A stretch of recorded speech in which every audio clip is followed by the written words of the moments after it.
In simple terms, I'm talking about the force on its resolution. There is a force whose magnitude is not given. I'm writing it as a general case of force F, which is at an angle of theta degree. So as per the resolution of force, what does it say? That there will be two component of any forces. There will be two component of force. First will be the force which is acting in a horizontal direction, and second component will be the force which is acting in the vertical direction. A force can be resolved in two ways such that its some value will contribute towards the horizontal, to move the object in the horizontal direction. Horizontal means a plane which is parallel to your surface of earth, or the surface on which you are sitting. जिस surface पर आप बैठे हुए हैं, या जिस आपके कमरे की जो फर्श है, उस डायरेक्शन में जो आपके पास फोर्स लग रही है, या उस डायरेक्शन में किसी ऑब्जेक्ट के पास जो वेलोसिटी है, that is nothing but the horizontal direction. और वर्टिकल डायरेक्शन को अगर आपको समझना है, तो जिस कमरे में आप बैठे हुए हैं, उस कमरे की दीवारों को आप जरा ध्यान से देखिए, दे आर वर्टिकल डायरेक्शन। और इन दोनों हॉरिजॉन्टल और वर्टिकल के बीच में जो आपके पास एंगल है, that is 90 degree, which you can measure with the help of a simple protector. ऐसे ही आपके पास फोर्सेस के भी दो कंपोनेंट हैं। Even if the object has some velocity, उस वेलोसिटी का भी दो कंपोनेंट होगा। और मुझे ये कंपोनेंट निकालने में तरीके जो आपको मैंने सिखाए, वो तरीके थे आपके triangular law of vector addition. Triangular law of vector addition. Vector क्या था? A vector is a quantity which has both, that is magnitude as well as the direction. तो इसका जब आप रेजोल्यूशन शुरू करते हैं फोर्स का, पहली बात कि जो ये एंगल थीटा बन रहा है हॉरिजॉन्टल से, so this is the rule that the this component, horizontal component of this force, will be nothing but f cos theta. cos क्या है, sin क्या है, ये सारी बातें मैं बात करूंगा अभी।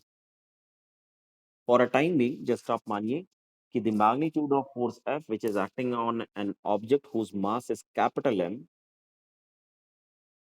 its horizontal component will be f cos theta, and the vertical component will be like this way, f sin theta. Sine और कॉस आपने नहीं पढ़ा, ठीक है, मानता हूं मैं, आपकी क्लास 10th का सिलेबस है ट्रिग्नोमेट्रिक रेशियोज। पर जिन बच्चों को कुछ नया जानने की इच्छा है, वो इसको सीखेंगे। मैंने फिर आपसे कह रहा हूं कि the component which is in the horizontal direction, ये आपके पास क्या आएगा, ये आपका है हॉरिजॉन्टल कंपोनेंट का डायरेक्शन, और ये रही उसकी मैग्नीट्यूड की वैल्यू एफ कॉस थीटा। और इसी का एक वर्टिकल कंपोनेंट भी आएगा, वो रहा ये एफ साइन थीटा। और ये सारी चीजें मैं निकाल कहाँ से रहा हूँ? आपकी एलसी से। और एलसी में क्या है आपके पास? Triangular law of vector addition. इसको आपने पढ़ा कहाँ है? चैप्टर नंबर 9 मोशन की एलसी में। वहां पर एक अलग टॉपिक आपको दिया हुआ है, triangular law of vector addition. Statement क्या थी? If two vectors are taken in the same order, that means they are joined head tail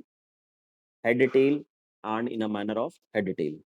If two vectors are joined in a manner of same order, then the resultant of that two vectors will be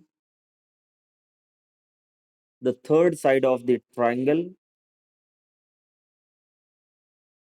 taken in the opposite order.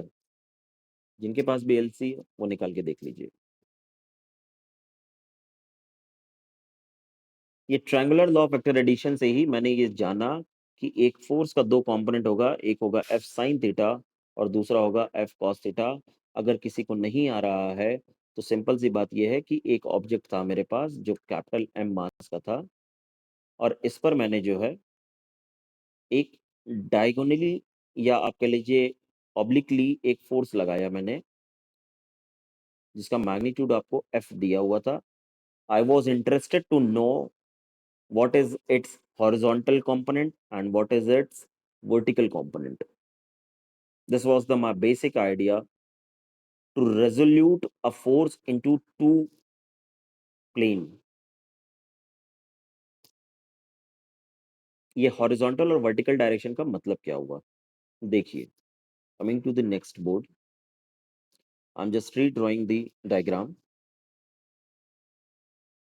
This was the plane over which a block of mass capital M was placed. A force which was acting like this way diagonally F, which is nothing but at the angle of theta degree। कहाँ से? Horizontal से। मैंने आपसे ये कहा कि आपको इस फोर्स का रेजोल्यूशन करना है। तो इस ऑब्जेक्ट पर दो तरह की फोर्सेस लग रही हैं। एक जो इसका हॉरिजॉन्टल कंपोनेंट था that was F cos theta और यही ब्लॉक को मैं थोड़ा सा एक्सटेंड करके दूसरे पार्ट में बना रहा हूँ जबकि ये दोनों फोर्सेस एक साथ एक ही ऑब्जेक्ट पे लग रहा है। ये रहा आपके पास एफ साइन थीटा। ये दो अलग अलग ब्लॉक मैंने इसलिए बनाए ताकि आप दोनों को समझ पाए। अगर आप इस फोर्स को कंसीडर कर रहे हैं which is nothing but the horizontal force, horizontal, and this force is vertical force। ठीक है, horizontal force and vertical force। The object will move in this direction with the help of horizontal component और vertical force आपकी body को नीचे ले जाने की कोशिश करेगा।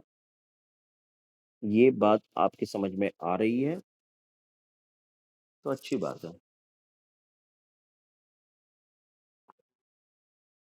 किसी भी फोर्स का, in fact, if I redraw a diagram like this way, this is the horizontal level road and there is a mass of capital M। Force इस बार आपने यहां से लगाई है, एंगल आपको ये दिया हुआ थीटा। तो आपने जब रेजोल्यूशन किया, रेजोल्यूशन का मीन्स कि आप इसको तोड़कर देखना चाह रहे हैं, तो आपको समझ में आएगा कि इसका एक हॉरिजॉन्टल कंपोनेंट होगा बच्चे, जो होगा आपके पास एफ कॉस थीटा और एक वर्टिकल कंपोनेंट होगा एफ साइन थीटा। ये रेजोल्यूशन ऑफ फोर्सेस है। अगर यही ब्लॉक ऐसे रखा हुआ है, फोर्स ऐसा कुछ लग रहा है विद एंगल ऑफ थीटा, तो भी आपके पास रेजोल्यूशन ऑफ फोर्स है। एक horizontal component F cos theta और दूसरा vertical component F sine theta. मुझे मालूम है कि आपको कॉस थीटा और साइन थीटा नहीं आ रहा है, but it is in the syllabus, so just try to apply your brain. थोड़ा सा आपको चीजें आएंगी। ये जो मैंने सब कुछ किया, this is called as resolution of forces.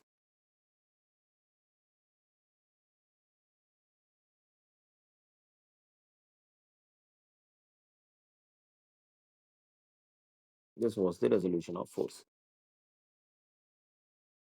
Thank you.